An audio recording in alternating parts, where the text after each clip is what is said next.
Une nouvelle caisse mutuelle d'épargne et de crédit vient de voir le jour. Il s'agit de la CEMEC Espoir. Cette unité est installée dans la commune de Yopougon, plus précisément dans le sous-quartier Sikoji. Objectif, aider les femmes et les jeunes en finançant leurs activités génératrices de revenus. Et puis, la célébration de femmes continue de battre à son plein à San Pedro. Dans cette ville située au sud-ouest de la Côte d'Ivoire, une série d'activités a été organisée par la Direction régionale de la femme, de protection de l'enfant et de la solidarité dans le but de sensibiliser les femmes de cette région sur le cancer du sein. Mesdames, Messieurs, bonsoir et merci de nous suivre sur Business 24 Africa. La commune de Yopougon accueille une nouvelle structure de microfinance. La Caisse mutuelle d'épargne et de crédit, CEMEC Espoir, a été installée au quartier Yopougon-Sikoji. Cette caisse se donne pour objectif d'aider les femmes et les jeunes en finançant leurs activités génératrices de revenus. La signature d'affiliation au réseau des caisses mutuelles d'épargne et de crédit de Côte d'Ivoire, RCMEC, a été faite lors de cette même cérémonie de mise en place des organes d'administration Modésira Nascimento et Maruseri. Une nouvelle caisse mutuelle d'épargne et de crédit CEMEC pour financer les activités génératrices de revenus des femmes et des jeunes de la commune de Yopougon. Les 3 organes directeurs de la caisse CEMEC Espoir ont été mis en place et présentés aux sociétaires de la nouvelle équipe présentée par Richard Poa Traoré, fondateur du cabinet CEFIP Consulting et président du conseil d'administration de la CEMEC Espoir de Yopougon. Cette caisse de produits répond aux besoins des populations en quête de financement. Nous facilitons l'accès au crédit. Dans les établissements classiques, on demande de nombreuses garanties. Des garanties que bien souvent les demandeurs de financement ne sont pas en capacité de pouvoir fournir. Au niveau du CEMEC, nous avons une politique de crédit qui est taillée à la mesure de chacun des sociétaires. Nous avons un financement qui est souple, avec des taux préférentiels et également des conditions de paiement qui sont très âgées. Ému de la mobilisation faite autour de cette caisse, le directeur général des caisses mutuelles d'épargne et de crédit, RCMEC, a rappelé aux nouveaux dirigeants quelques règles à observer pour le remboursement des crédits octroyés. Dans la gestion d'une caisse, rien n'est négligé. Comme il y a les politiques, il y a toutes les procédures. En matière de crédit, le bon crédit, le remboursement du crédit qui se fait correctement est négocié depuis l'octroi, depuis la liste du dossier. Lorsqu'on vous donne, on vous soumet un dossier et que vous l'analysez selon les règles de l'art, il y a de fortes chances que ce crédit soit remboursé sans temps. La cérémonie a également permis la signature de la convention d'affiliation de la CEMEC Espoir de Yopougon, RCMEC, réseau des caisses mutuelles d'épargne et crédit de Côte d'Ivoire.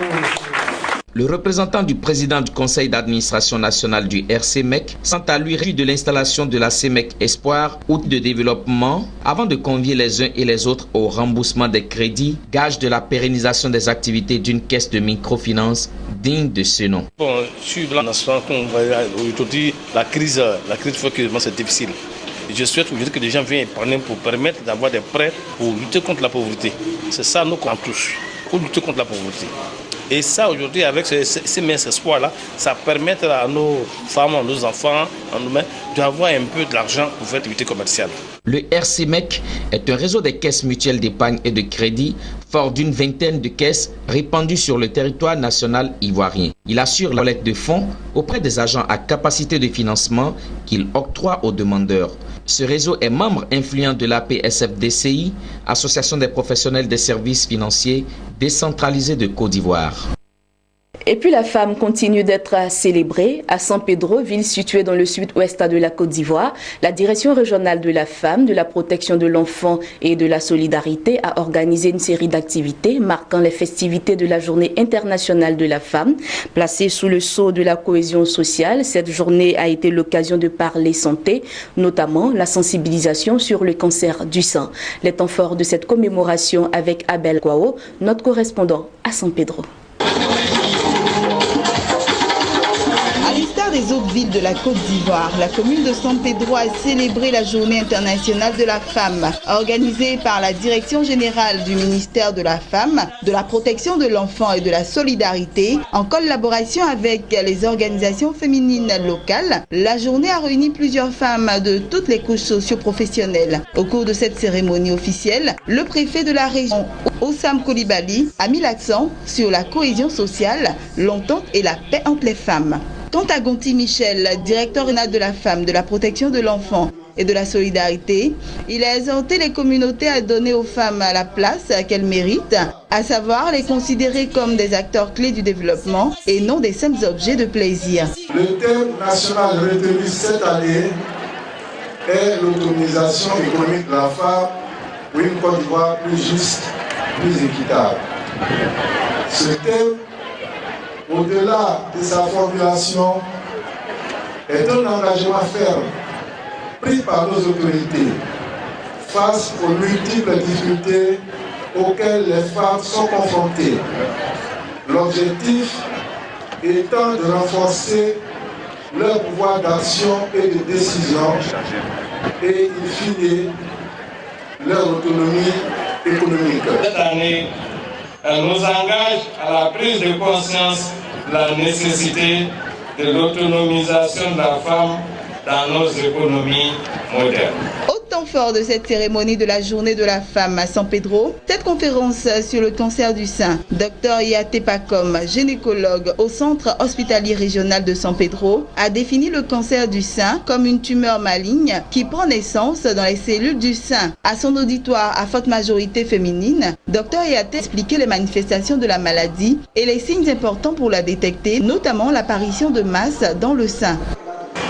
Alors il faut savoir que le cancer du sein sur 3 se déclenche après la ménopause. Et vous voyez à peu près l'âge moyen de la ménopause, de 45 ans, un peu plus en Afrique. On est beaucoup plus tardivement ménopause par rapport aux blancs. Donc la plupart du temps, le cancer va se déclencher après la ménopause, c'est-à-dire quand la femme a arrêté d'avoir les règles, ce qu'on appelle la ménopause. Et le cancer du sein se déclare aussi sur les femmes jeunes. Vous voyez, ça fait un peu peur. 7% des femmes qui ont le cancer du sein ont moins de 40 ans. Un défilé et un tournoi de football ont été les autres moments de la cérémonie. Ce sont des expressions de cohésion sociale et de paix qu'ont exprimé les femmes de San Pedro au cours de ce tournoi. L'autonomisation générale de la femme. La femme, d'abord, il faut qu'elle se prenne en charge. Il faut qu'elle soit instruite. Et je parle d'instruction quand je parle de l'alphabétisation au départ. Il faut que la jeune fille aille à l'école. Et pour celle qui n'a pas pu aller à l'école jusqu'à aujourd'hui, qui a un certain âge, peut se référer à l'alphabétisation qui lui permettra d'avoir une base afin de pouvoir gérer ses revenus. Je encourage vraiment les femmes à pouvoir se lever, se réveiller et à entreprendre des activités afin d'être autonomes. Un bal poussière en l'honneur de la femme a couronné la cérémonie de la journée de la femme à San Pedro.